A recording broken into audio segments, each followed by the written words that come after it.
Hello and welcome to the channel. My name's Jake and this is a brief overview of the life of Arthur Morgan before the events of Red Dead Redemption 2. Arthur was born around 1863 to Beatrice and Lyle Morgan in the northern US. As a child, his mother died of unknown causes, while his father was a petty criminal and outlaw. In 1874, when Arthur was 11 years old, his father was arrested for larceny. Morgan later witnessed his death and, despite a strained relationship with him, also donned his hat and kept a picture of him. Around 1877, Arthur was found as a wild delinquent and picked up off the streets by Dutch van der Linde and Hosea Matthews. Viewing the pair as surrogate father figures, Arthur came to share Dutch's vision of a life lived free from constraints of civilization and the rule of law.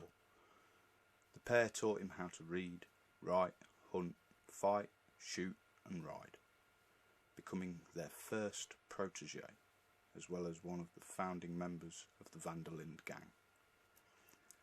As a young adult, Arthur met a girl named Mary Gillis, where the two fell deeply in love, even becoming engaged. He befriended her younger brother Jamie and taught him horseback riding. However, Arthur's preference for a life of crime, coupled with the prevalent disapproval of Mary's family, most strongly from her father, ultimately caused their relationship to fall apart and the pair separated. In 1885, he met a 12-year-old boy named John Marston, who had been saved by Dutch from being lynched by a group of Illinois homesteaders. John was inducted into the gang and raised alongside Arthur, with the pair growing as close brothers. Dutch instilled in the boys with his anarchist worldviews against a corrupt government and preached that revenge was a fool's game. Over the years, Arthur and John became regarded as Dutch's favourite sons. In 1887, Arthur participated in the gang's first major bank robbery alongside Dutch and Hosea. At 2 o'clock, the trio burst into the bank house of Lee and Hoyt and managed to make off with $5,000 in gold. After the robbery, they lingered in town, going to hovels, shanties and orphanages handing out money, envisioning themselves as Robin Hood figures. It was following this event where Arthur became a wanted man. Some years later, Arthur met and slept with a 19-year-old waitress named Eliza, resulting in her becoming pregnant with their son, Isaac.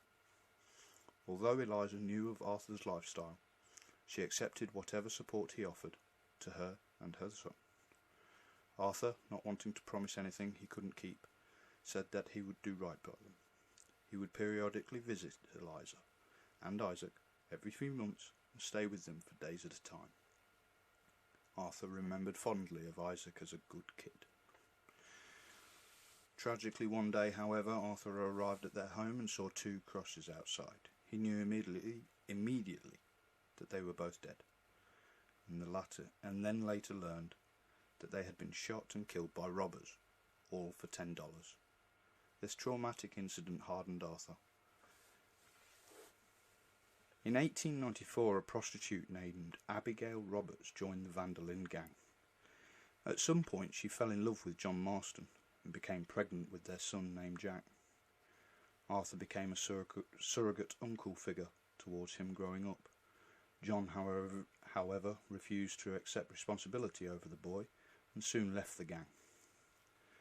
Around a year later, John returned. While Dutch and the majority of the gang welcomed him back with open arms, Arthur felt betrayed by his actions, and a rift was formed between the two, which steadily grew over the years.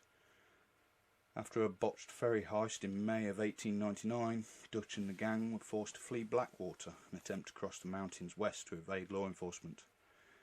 And that is where we find Arthur at the start of Red Dead Redemption 2. Thanks for listening. Please like and subscribe if you enjoyed. Bless you all. Have a nice day.